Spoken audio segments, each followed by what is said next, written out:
You are tired, but not because you are doing too little. You are tired because you are living for too many things at the same time. Too many expectations, too many roles, too much noise competing for your attention inside your head every single day. You wake up already feeling busy, even before you have done anything. You work all day, yet by evening you are not sure whether you have moved any closer to something that truly matters. And the most frightening thing is not the exhaustion itself, but the feeling that you are being pulled along instead of living with intention. The uncomfortable truth is this: lack of focus is not because you have weak willpower. It happens because you have never clearly decided what is truly worthy of your full attention. When everything is important, nothing is truly important. Modern people do not lack information. We lack decisive choice. You want to do well at work. You want a fulfilling personal life. You want recognition. You want to miss nothing. And so you live in a state where all doors are kept open at the same time. Each door is slightly ajar, but none of them is open wide enough for you to step through. There is a quiet pain that few people talk about. The feeling of knowing you have potential, but never using it on one thing long enough. Not because you are not serious, but because you are scattered by too many things that are not part of your core. You reply to unnecessary messages. You say yes to invitations that bring no real value. You spend energy trying to please others. And when the moment comes to focus on what matters most, you have nothing left. This does not happen in a single day. It is the result of hundreds of small choices where you say yes out of fear of missing out, fear of offending, fear of being judged. And each time you unknowingly place other people's priorities above your own life. There is a very direct question you may have never dared to ask. If you were allowed to do only one thing well over the next few years, what would it be? Not the thing that sounds impressive, not the thing that earns admiration, but the thing that, if you poured all your attention into it, would change your life in a way that no longer requires you to keep running. True focus always comes with loss. When you choose one thing, you give up many others. And it is precisely the fear of giving up that keeps you stuck in the middle. You do not dare to narrow your life, so your life remains shallow. But this is what you need to hear. You cannot build a deep life by living spread thin. You cannot go far if you change direction a little every day. And you cannot find what truly matters if you do not dare to turn your back on things that are only important on the surface. In the next part, we will go straight to the core truth. Why you do not lack discipline, but lack a clear axis for your life. And why only when you dare to choose one thing and accept letting the rest go, focus stops being a battle and becomes a natural state. You do not lack discipline. You lack a clear axis strong enough for everything else to naturally rotate around it. When there is no axis, everything pulls you in its own direction. Work pulls a little, family pulls a little, social media pulls a little, other people's expectations pull a little, and by the end of the day, you feel as if you have been torn into pieces, yet none of those pieces truly belongs to you. The truth is very direct. The human brain was not designed to focus on multiple important goals at the same time. It needs one highest priority. One thing placed above all others. When that priority does not exist, the brain stays in a constant state of alert, always afraid of missing out, always afraid of choosing wrong, and the result is that you choose nothing at all. Many people believe they cannot focus because they are easily distracted, but at a deeper level, they cannot focus because they have never dared to say, "This matters more than that." They want to keep every door open, and the price of doing so is that no door takes them very far. There was a man named Robert, whose story I once heard. He was hardworking, highly responsible. Yet, for many years, his life did not move forward the way he hoped. He did many small things well, but never built anything large enough to matter. The problem was not his ability, it was that he had no access to decide what truly deserved deep focus. Everything changed when he asked himself a very difficult question. If I were allowed to seriously pursue only one thing over the next 3 years, what would it be? That question forced him to face his greatest fears. Fear of missing out, fear of choosing wrong, fear of being misunderstood. But once he answered it, something strange happened. The other things did not disappear. They simply dropped into secondary positions. And for the first time, he no longer had to spend energy deciding every single day. He knew what came first, and that clarity alone released a massive amount of mental power. Focus is not about forcing yourself to stare at one thing. Focus is the result of clearly deciding what is no longer worthy of your attention. When you do not do this consciously, life will do it for you. And most of the time, it chooses based on noise, not meaning. There is a very cold truth. No one can live a deep life without disappointing others. Every time you say no to an invitation, an expectation, or a request that does not belong to your life axis, you are choosing yourself. And the guilt that follows is the cost of maturity. In the next part, we will dismantle a very common belief. The belief that you can pursue many important things at the same time and still maintain depth. And why that belief keeps you constantly busy, yet never truly moving forward.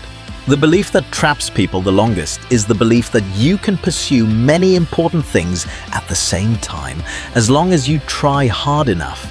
It sounds positive, it sounds ambitious, but if you observe long enough, you will see that it creates a very specific kind of exhaustion. Exhausted from always being busy. Yet deep inside, you know you have not truly gone deep anywhere. Depth requires uninterrupted time, and uninterrupted time requires elimination. You cannot dig many wells at the same time and expect one of them to be deep enough to reach water. You can stay busy for your entire life and never touch what truly matters. There is a sentence that once deeply haunted me. What kills most potential is not failure, but distraction. You do not fail because you are incapable. You fail because your energy is divided until there's not enough force left for anything. Look at how you use your attention every day. It is chopped into very small pieces, a little for work, a little for messages, a little for comparison, a little for worry. And when the moment comes to focus deeply, you no longer have enough inner quiet to stay with one thing long enough. The problem is not that you do not know what is important. The problem is that you do not protect it. You allow urgent but unimportant things to interrupt. You allow convenience to defeat what is right. And then you blame yourself for lacking focus, when in truth you never set boundaries. There was a woman named Laura whose story I once heard. She was good at many things, but precisely because she was good at many things, she did not dare to choose one. She feared that if she focused on one direction, her other abilities would be wasted. But what happened was the opposite. Because she did not choose, all of those abilities became shallow. None of them went deep enough to become an identity. Only when she accepted living narrower did she begin to live deeper. She was still herself, but her energy no longer leaked away. It was concentrated around a clear axis. And for the first time, she felt that she was building something with real weight. You do not need to do fewer things to focus. You need to do fewer important things, and that difference is enormous. When you stop trying to hold on to everything, you begin to hold on to what is right. In the next part, we will move into the most practical section. How to identify what truly matters to you, not in theory, but in real life. And how to build boundaries ruthless enough so that focus is not slowly eroded piece by piece. If you want to know what truly matters to you, do not ask yourself what you like. Look instead at where your energy flows every day. What you do when no one forces you. what you still think about even when you are tired, what you are willing to endure discomfort for over a long period of time. What truly matters always comes with trade-offs. If something does not force you to give up anything else, it is very likely not deep enough. That is why identifying your life axis is not an emotional exercise. It is a decision that involves cutting away. Step 1. Name one thing. Not 5, not 3. One field, one direction, one central value that, if you invested in it seriously for a few years, would change the structure of your life. When you do not dare to limit yourself, you are lying to yourself that you still have time. Step 2. Look directly at what is competing with that axis. The activities that keep you busy but do not move you forward.